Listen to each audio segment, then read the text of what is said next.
talk about? That's a good question. Hello, Bobbi. My name's Shelley. You're just suffering from second book syndrome. Do you still use that old manual typewriter of yours? Hello, I'm Sophia Jessica, and welcome to The Fan Carpet. So now I'm joined by Paul Hyett and Elliot James Langridge for the film Peripheral. Right, so I'll start with you, Paul. If we go back to the beginning, was there a defining moment for you to get into the film industry? To be honest with you, it came more as a sort of misspent childhood. When as a kid, as far back as I remember, I was just watching every movie I could, every horror movie, every science fiction movie, and I was really around that age when everything from RoboCop, Total Recall, Nightmare on Elm Street, Friday the 13th, it was a real boom of VHS. And I had a friend that worked in a video shop, and he would just give me loads of movies that hadn't been hired in the day, as long as I brought them back the next day. And I just watched so much, I just kind of felt this is something that I want to do. And at that time, directing was something that's so far away. Nowadays, you can grab a camera, you can make a film on your phone, you can, technology is so available to you. But, when I was sort of 14, 15, it wasn't quite like that. So, I really got into the creatures and the gore and that. So that's when I thought, something, if I'm going to do something in films, I used to sculpt and paint as a child.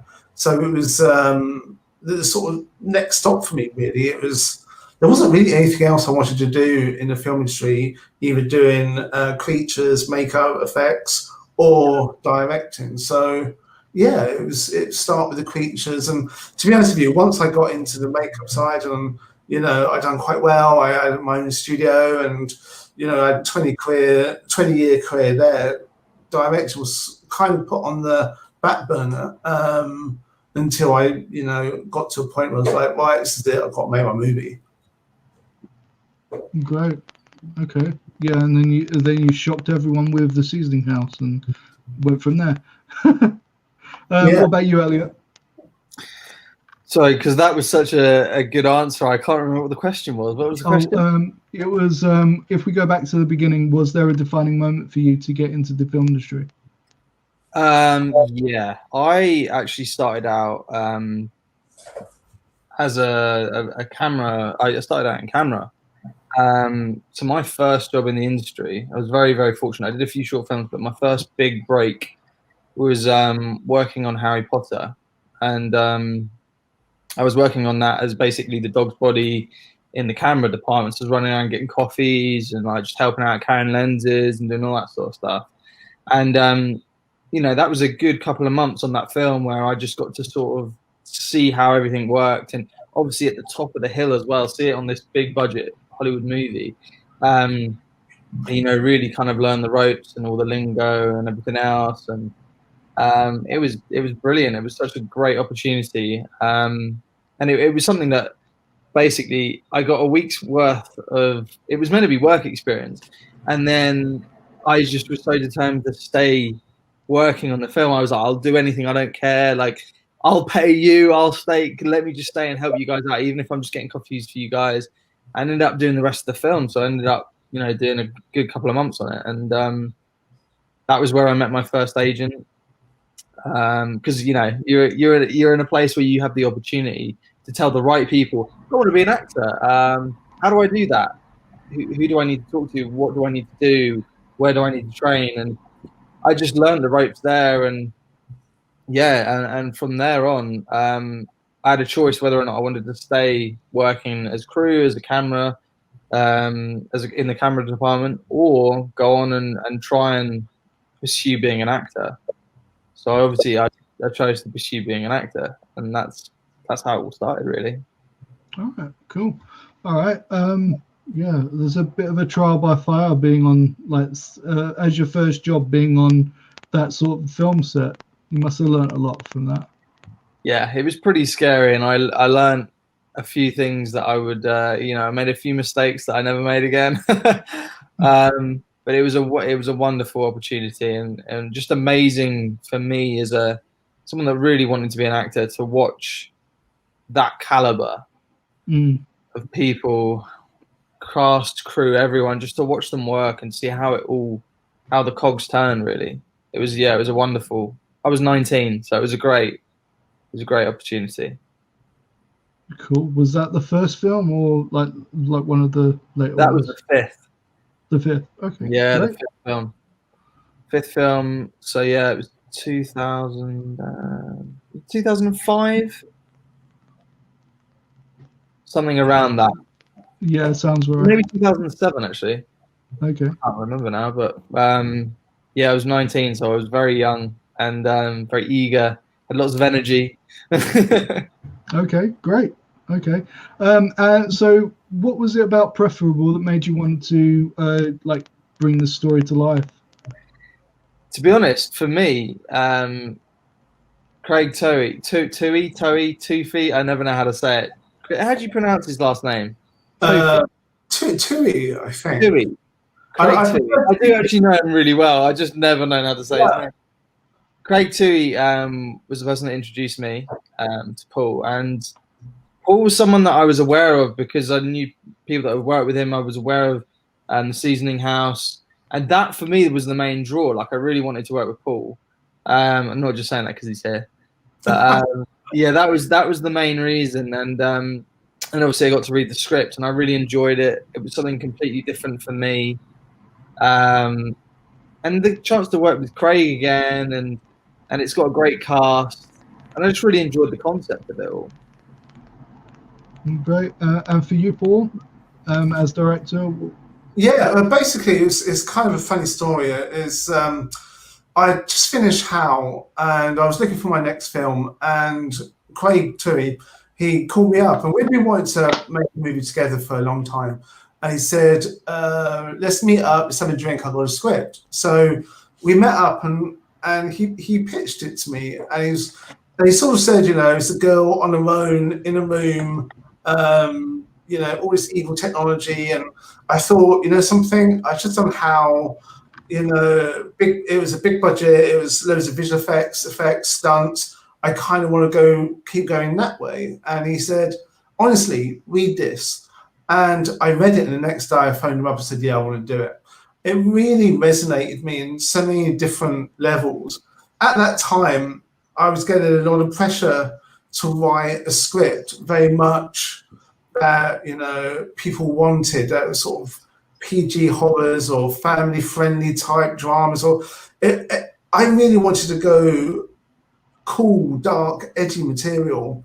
And I kept being told, oh no, you've done that, try something else, try this, and it really felt like I was being sort of coerced into writing for a product that was easier to sell.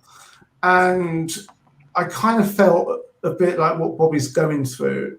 She's got all this pressure to write her second book, and she's being told by her agent to write it a certain way and do this, and the encouragement to sort of write to a certain demographic, and also essentially to work to an algorithm, which is, for me was the scariest thing. That it's actually true in lots of streaming sites for a while, especially when we were starting Peripheral, is that a lot of films, a lot of art is being made by algorithms, it's being made by the corporates rather than the independent artists. And I think as sort of interesting, controversial, adult-themed drama is kind of being put aside for stuff that works better on streaming sites and I kind of felt, there was a point where it looked like independent film was going to sort of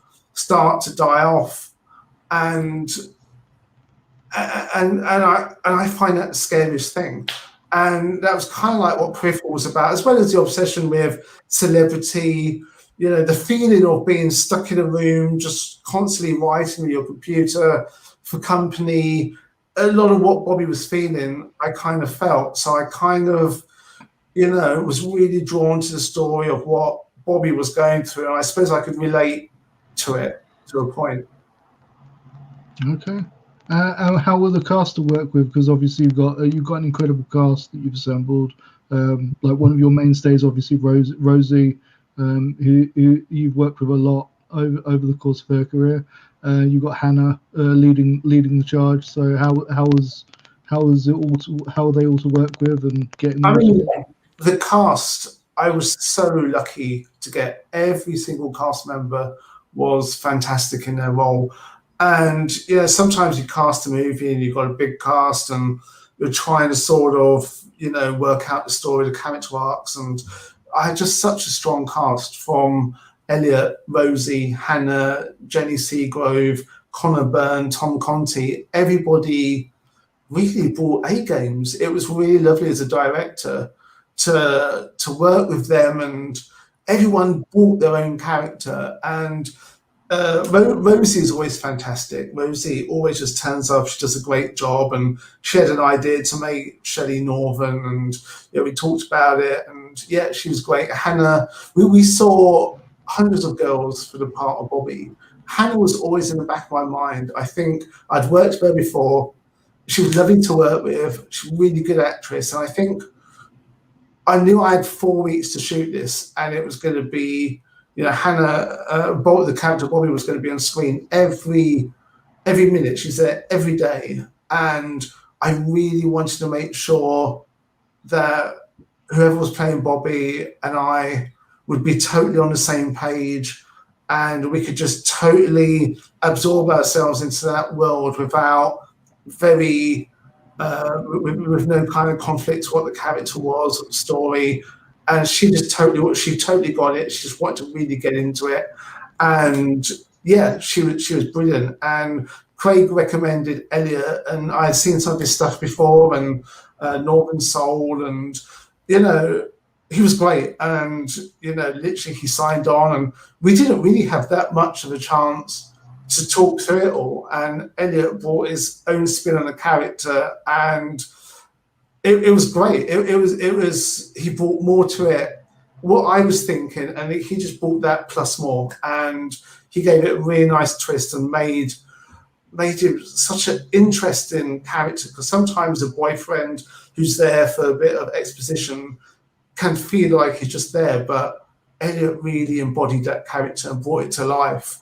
And and Jenny Seagrove, she was wonderful. I remember watching her as a kid in like The Guardian, and we talked about that with the Franken movie, and she was great. She totally got it. And Tom Conti, he was great as well. He came along for the day, and he had the idea to play it as a drunk character, which was really interesting. And Connor, the part of the installer, I kind of wanted like a real gruff sort of, a bloke that you wouldn't expect. He comes in, he's an installer, he's shaven-headed, he looks a bit sort of rough, and then he comes out with all this interesting talk on artists, and you think, wow. And that's another thing of don't judge a book by its cover, and that's what I think he brought to it. So very lucky to have such a good cast. Awesome. And obviously, Elliot, on the flip side of that, how did you find it working with the cast? Obviously, like joining the cast as you did. It was great. It was funny because, as Paul says, I came on I can't remember how last minute, but it was. I think it was within a week of my scenes being shot. I think. Of course. So pretty last minute, and it's always a little bit daunting coming onto a set when everyone else has already started and everyone's got to know each other, and then you turn up like, hi. So it was quite daunting. But when I was there, I really enjoyed it, and I mean, pretty much all my scenes are with Hannah, so I was in safe hands. It was great, and it's nice to come in and play a character that's so well written. And even though he's not in it that much, it's a fully rounded character. And I didn't have to come in and kind of go, oh, what am I going to do with this? It was kind of a lot of it was already on the page, and yeah, no, it was really good fun. Awesome. Do you have any memorable moments from the set that will stick with you? Yeah. most of my memories are me panicking to learn my lines, but 2 seconds before I go on the set, and then sweating about getting them right and everything else. But there was a funny moment where I realised, I don't know how it even came up, but I realised halfway through a take of one of the scenes that Peter Taylor was the cinematographer, and I was like, wait a minute. So you worked on, and I'm like listing off all these films. He's like, yeah.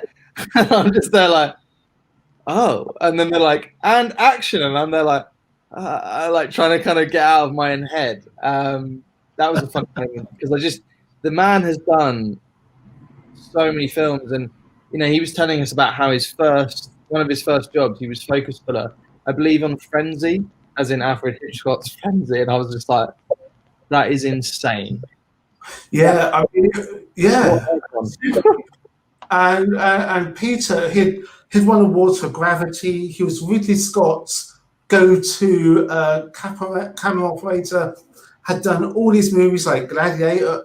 He had just done so many films. And after this, he was like, "Oh, I'm off to do Jurassic World or whatever it was." And it was great. It was kind of quite surreal because you'd be on set and it'd sort of say, "Oh, there's one time when Ridley asked me to do a shot like this, and what we did was," and he was great. He had a really great sense of humor. He was really, such a nice energy on the set, and yeah, he had this wealth of knowledge and experience, and and it was kind of funny for him to go from shooting films that had 4-month shooting schedule to something that had 4-week shooting schedule, and but no, he was an absolute joy to work with, and it is kind of funny when you sort of realize what that man's done. It's crazy. All of that was going through my head as I was doing one of my first scenes, and I was just like, oh my god. Yeah, it's amazing. Awesome. All right, so obviously this is a sci-fi horror. Do you have any preferred genres and any favorite films? Preferred genres. So actually, Paul mentioned 2 of my favorite films earlier when we were chatting beforehand. RoboCop and what was the one with Arnold when he goes to Mars? Yeah. I just love Paul Verhoeven. He is just one of the most balls to the wall directors. Yeah. That kind of thing. Like I love thrillers from the 80s and the 90s. Big fan of Fatal Attraction, things like that. And I love all kinds of films. I'm always open to trying any kind of genre, any kind of language, any kind of thing, and kind of into just sort of experimenting really and going back and watching older films. And but for me, like my go-to, which is what I've been writing a feature film, and I kind of wanted to write something that was something I wanted to see, and it's basically the thriller genre in the 1980s, the kind of thing that Michael Douglas would have been in back in the day. That is really, I don't know why, it's just something that it's just my favorite. They don't make it like that anymore. They really don't. And I used to love anything from the 80s. Those thrillers, they're so good. And there was a film a year or 2 ago called Red Sparrow. And I was like, oh my God, this is like an 80s Cold War, like Gorky Park. It was dark, it was violent, it was nasty, it was exciting. The characters were just so, it just didn't feel like a movie made in the last 5 years. It felt like something we should have watched 15, 20 years ago. And I really miss the balls of movies that were made that long ago. It's like saying that my movies, something like Basic Instinct, is and Verhoeven is a master. You see what he did with Starship Troopers, and he just has this touch that he really nails it in his vision. Like when you read the commentary to RoboCop, and everything's about Jesus metaphors and rising from the dead and the resurrection and the walking on water, and you think, oh my God, you watch it. I was 12 years old watching it as a cool robot dude killing people, but later on, you watch it again, listening to his commentary, and you get it. You really realize what he was trying to do. The corporate entities in RoboCop and the evils of corporations and Starship Troopers. The whole thing with the Nazis, and it was just really. He's just a phenomenal filmmaker. But brilliant film. Yeah. Well, if you think about it as well, you think about the decade he had. I believe it was basically he had Total Recall, Basic Instinct, Starship Troopers, Hollow Man. What else? There's a couple more, and they're all in the decade, and they're all just brilliant. I love all of them. Hollow Man is so underrated. I remember being in the cinema, and as soon as they got onto that scene with the gorilla and everything was going, I was like, oh my God. The visual effects are insane in that film. They were absolutely insane. And his character was just so unlikable, but in a great way. This narcissistic, it's really hard to get that right, where, he's a bit of a shit, but you kind of like him. And Kevin Bacon is the master of that. Yeah, absolutely. Absolutely.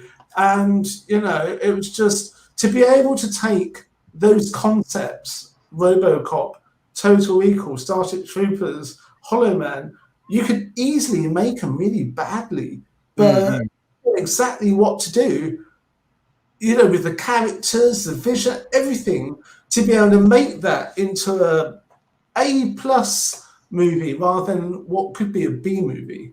100%. Is there another one? I feel like there's another one, and I can't think what it is. He did that one. What's the German one? Based in about the girl. Oh, he did Showgirls. That's probably one of your favourites. Showgirls, classic. Yeah, and which is still about. No, to be fair, it's true. All his films are slightly trashy, but they're the absolute epitome of making something that shouldn't be, or something that should be absolutely awful, into something that is pure entertainment. And Hollywood, and it's that thing of you go to watch one of his films, and that is the blockbuster experience. Kind of like when you watch a Don Simpson and Jerry Bruckheimer movie. You're sort of exactly what that's going to bring. You watch a Verhoeven movie, you know what that's going to bring, and exactly, it's such a great brand. I'm really sad that he hasn't, because he did that Ellie. Was it Ellie? Yes, a couple of years back, which was good as well. I enjoyed that. But he doesn't seem to be bringing out sort of films that have become mainstream around the world. They're not as he's obviously ducked away from Hollywood a little bit, but it's a shame, because I wish that he was still bringing out films like he was at that decade. He's done his golden decade. He made all of his money. He made some really cool movies, and now he's kind of making smaller movies for himself. Maybe. But yeah, he's forever in our hearts. And another director like Brian De Palma, everything he does, it's like you look at everything from Blowout to Snake Eyes to Dressed to Kill.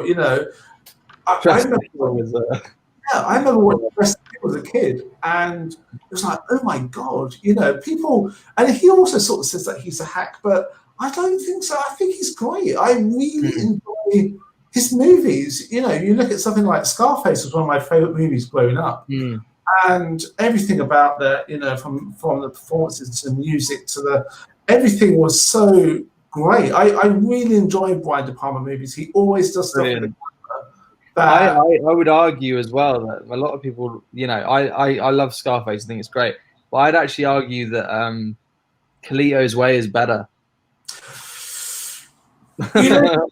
I love Carlito's Way, but the ending is so sad, and I know what you mean. It's one of those things where I think Carlito's Way is a better movie. It really is, but it's kind of, I don't know. It's just I mean, I just love that it's just got so many good bits that we could just talk about for hours. But yeah, I mean, it is. Yeah, he's a fantastic director. I love his work. Awesome. Sorry, we went off on one a bit there, didn't we? But That's all right, no problem at all. Great director. It's all Brilliant. good. Paul, is there a book that you're a fan of that hasn't been adapted to film or TV or Netflix yet that you'd love to be a part of? I'm going to really show my ignorance here. I don't really read that much. I'm not really a book fan. It takes a big effort for me to sit with a book and read it. No, I can't admit there isn't any books that I would like to make. That is funny because as a writer, people presume that you love to read. I'm the same. I don't know if I've ever got through a whole book. I think maybe it's a dyslexic thing, but I might find it much easier to write. I find it hard when I'm reading a book. I do find it hard to kind of visualize in a way. If I'm watching a movie or I'm reading a script, I can see it so much. I just think reading a book, it's such a big effort. I know guys that read a book, in like 8 hours. I know people that read books. Oh, I've always got a book on me and I read it. It's just not really going for me. I just kind of I read tons of scripts and other people's scripts, and online I like to see how other writers write, but books not so much. Okay, cool, no worries, great. Okay, because I have an answer to that one. Oh, you do? Okay. Sure. Yeah, sorry. There's a book that my grandfather read me as a kid, and it was called Zigzag. And I think there is a film. I believe there was a film. I may be wrong. I think it was Peter O'Toole did a film, and it was years ago now. But I feel like it's one of those ones that is like crying out to be made now. It's basically it's a true story about a double agent during the war, and he was the first. Hopefully, I'll get these details right. I haven't read it for a long time, but he was the first. He was basically a British spy, went over to Germany, and he was so convincing. He was the first British person to be awarded the Iron Cross, because he was so convincing as a spy. He was basically a double, triple spy, and it's almost like a James Bond kind of character. He's very charismatic. He's very good with women. He's good with a gun and all these. A lot of it is exaggerated, obviously, from the original story, but such a brilliant character. And yeah, it's crying out to be made into a film, but I don't know. Maybe there's already one in the works. Who knows? But it's a great story, great true story, great book. That's awesome. I haven't read that one. I'll give it a go. It's great. Yeah, I will. With the popularity of streaming services, what do you think the future of cinema is? I mean, it's a big question that I'm probably got no right to answer, but I'd say, Tenet is about to come out, right, in end of August. They keep on moving it, and I kind of feel like a lot hinges on that. I feel like depending on how well that does, I think that's going to kind of shape the landscape for the next couple of years. But I feel like this is a blip in the film industry, and I hope that. I almost feel like people that were saying before, oh, it's all about streaming and it's only going to go that way. I think people are actually really going to miss the cinema, and they have been missing it. And I think actually this might kind of infuse people to push for cinema releases and to go to the cinema often. And I know personally, I've got a few films coming out later this year, and they're still pushing for a cinema release. And I don't know. I've got hope. I've got positive vibes for that. I hope that it doesn't. I enjoy the whole Netflix thing. I enjoy all of those streaming services, but there's something special about the cinema, and I don't want it to be just for blockbusters and huge budget films. I still like to go and see independents and I've got faith that I think we'll get back on track and we'll be all right. And if anything, it might come back stronger. Yeah, it's an interesting one. I mean, I kind of hope. I mean, I really miss going to cinema. I used to go to cinema every Saturday night, and Tenet is going to be huge. I think it's going to be huge. I think that's the one to get people back in cinema.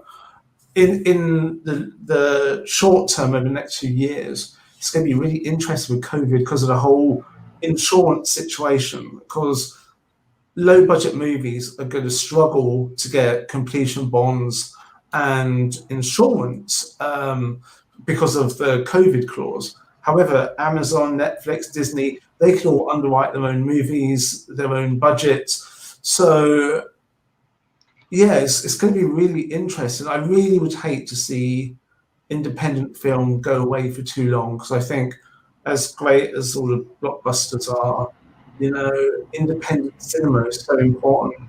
It's where all the really interesting stuff is. So, I'm kind of hoping that, like Elliot says, it's a blip, and in a few years we'll be back to where we were. Awesome. Absolutely. Yeah, I think the cinema experience is always going to be there. It's just going to adapt. I think over the next few years, few months, years, it's going to adapt. What format takes is anyone's guess at this point, but yeah, it'll always be there, I think. So yeah. Just before I let you go, what are you hoping, Paul, that audiences are going to take from Peripheral when they get to see it in August? I really hope people sort of, number one, enjoy it for the weird psychological hallucinogenic trip it is, but also to really get the message behind it. The obsessions with celebrity, corporates taking over the independent spirit, the artist, seeing like a lot of it for me was everyone that writes, everyone that's an artist, everyone will be able to really understand what Bobbi's going through and how she copes with it. I think the film works on so many levels, but number one, entertain, but number two, to understand that artists struggle with keeping their soul intact. Great. And for you, Elliot? I mean, so the question as in what I hope for the film and what people think. What do you hope the audience is going to take away from the film? Well, the thing I love about this film is very unique, and it's trying to do something new and different, and it's not, it's not predictable. You watch it and you're like, this is something different, and that's what that's what I love about Paul's films as well. They're always, as you say, I'm going to compare you to Paul Verhoeven now, but like you have a certain style that is, it's obvious it's you. So I know that his fans are going to really enjoy this film, and that's all you can ever hope with doing any film. You just hope the audience enjoys it really, and they enjoy all the characters and my character.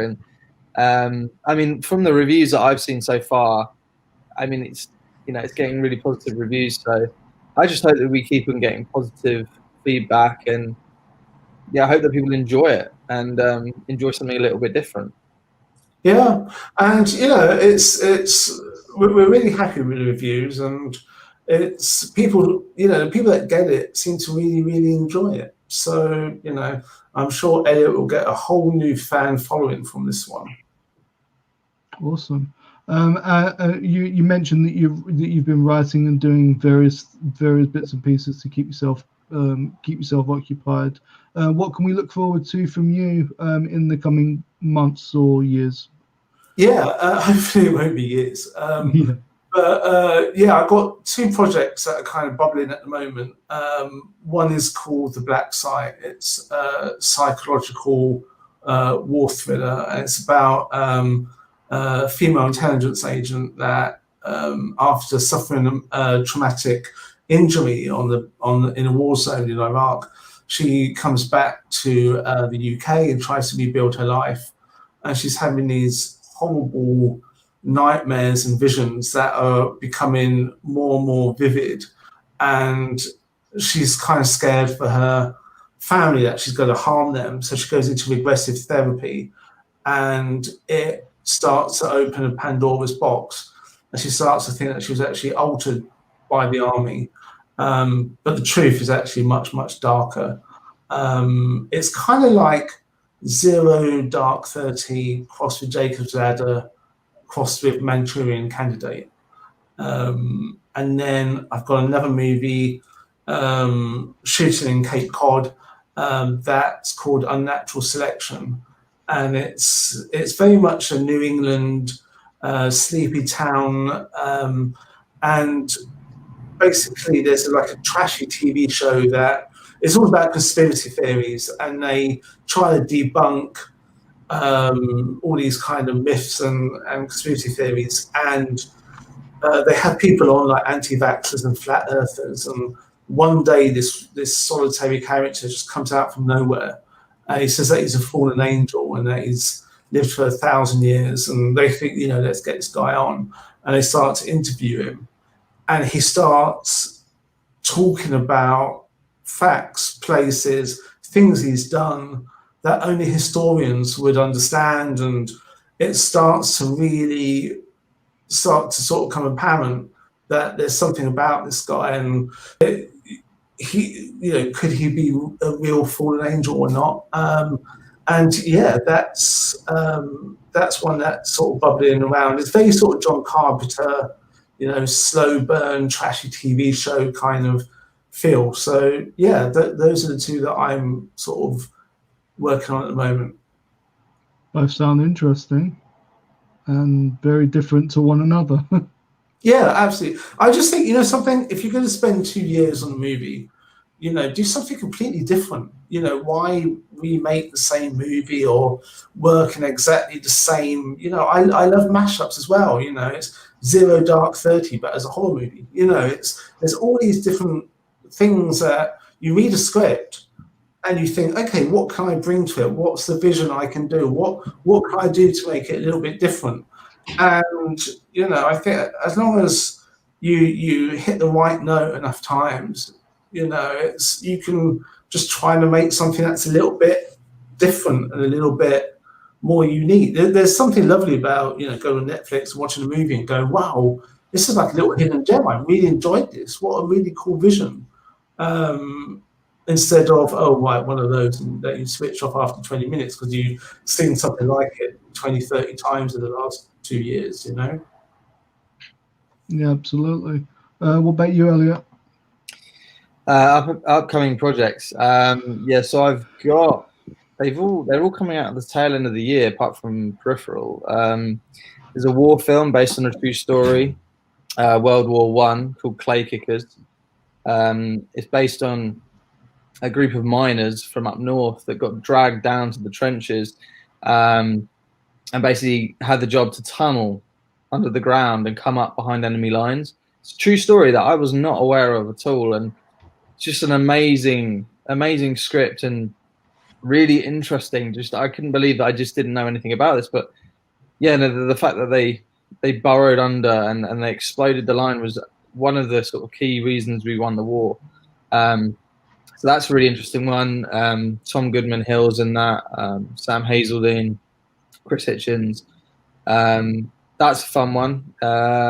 Next after that is a film called We the Kings, which we actually shot a while ago, and it got screened at Raindance, it won Best Film, and we had high hopes for it. And it's me and Timothy West, Amanda Abington, and we were like, this film's great, it's got brilliant reviews, like hopefully we'll get a really good release. It just lay dormant for a couple of years.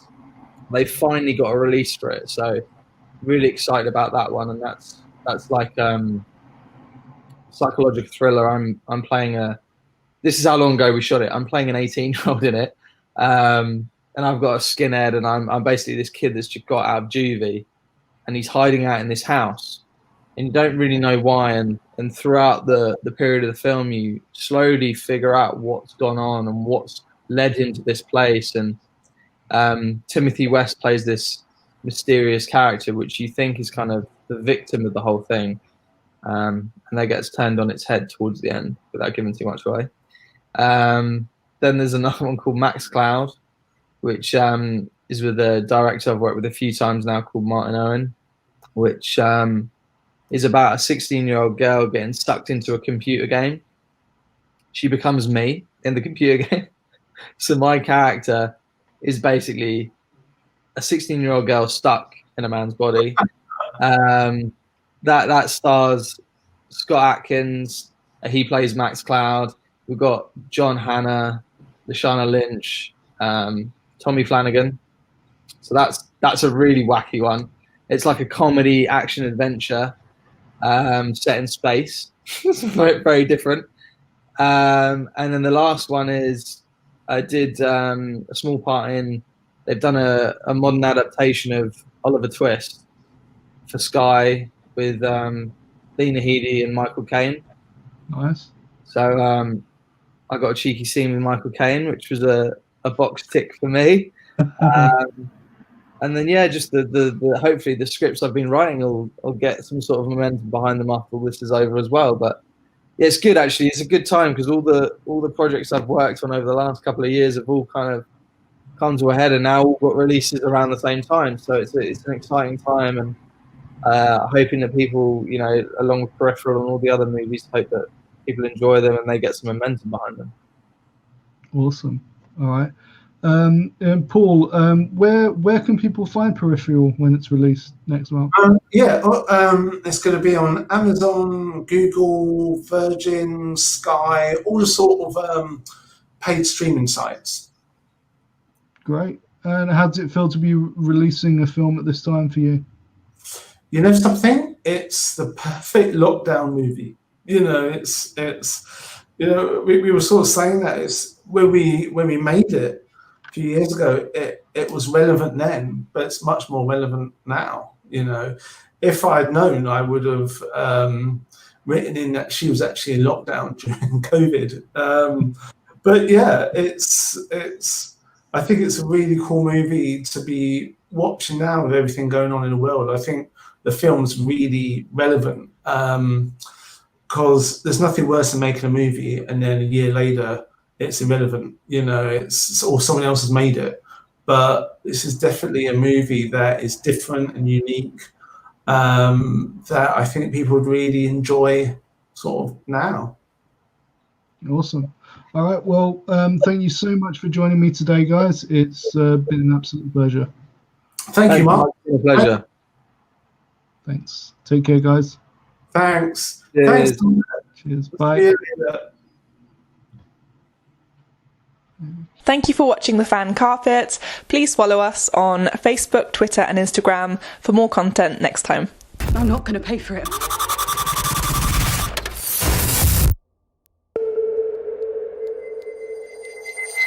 It's finished.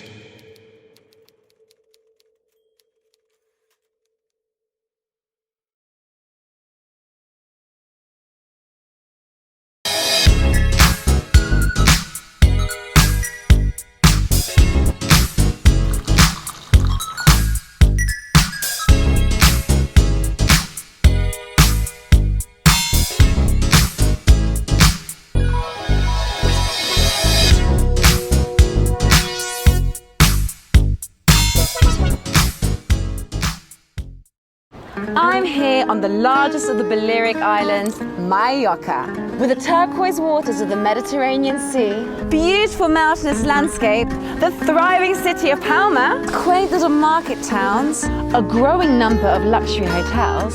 It's no surprise that the likes of Audrey Hepburn and Elizabeth Taylor like to holiday here. So come and join me as I take you round Mallorca.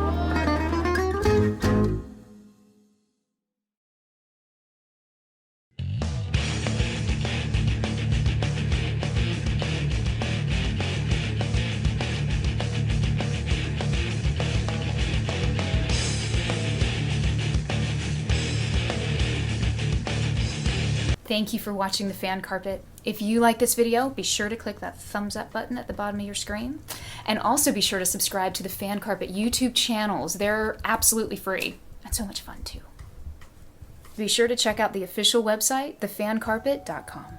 Also, you can follow us on Facebook, Twitter, and Instagram to stay up to date with reviews, competitions, the latest news, and so much more.